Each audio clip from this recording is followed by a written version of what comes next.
Okay, my name is Agusta.wmv. I was diagnosed 20 years ago.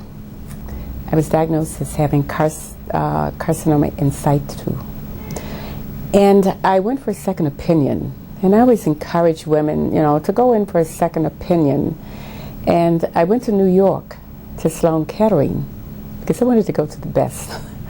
And I had the second opinion, and the diagnosis was confirmed. So I had a bilateral mastectomy. I made a unilateral decision to have both breasts removed. And the reason I made that decision was I was a double F breast. I mean, like Miss Dolly Parton, because I was often referred to as a black Miss Dolly Parton. Now, I'm probably the only lady in the world you will see with these three breast sizes. I went from double F out to here to 0 when both breasts were removed, and I was reconstructed to a C cup. And I really like that C cup because I have always wanted to wear a blazer to fasten in the front. I always wanted to wear a blouse that buttoned down the front as opposed to a blouse that fastened down the back. Or if it fastened in the front, I had to have pins on it to hold it together. So I'm just so happy that I can wear a blazer and a blouse that fastens down the front. As a little kid growing up, I was timid. If you'd say boo to me, I would jump. I would not speak up for myself. I was just a bashful girl, but now I'm complete opposite. What is it that you want to tell these women to get them through this very difficult time? Well, first I'd like to tell them to become informed about their condition. There's a lot of information out there. The American Cancer Society has free pamphlets.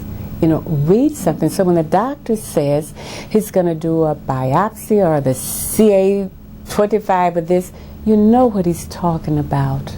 So you should empower yourself with knowledge and information and trust your gut feelings about things. Once you make a decision to do something, you've done your research, you follow your gut feelings, because it's going to be you who's lying in bed at night wondering, should I do, should I not do, while everybody else is sleeping. So you have to make the best decision for yourself after you've become empowered with knowledge and information. My brother, who lives in New York, when I told him about the diagnosis, I started thinking about my mother. And he said, look, this is a different day, a different time. The technology has improved, the surgery has improved, so you cannot compare yourself with what happened to our mother, 16 years ago. So there's a light at the end of the tunnel for women? Oh, absolutely there's a light, and it's a bright light at the end of that tunnel. And the one thing that really guided me was, things will be better tomorrow.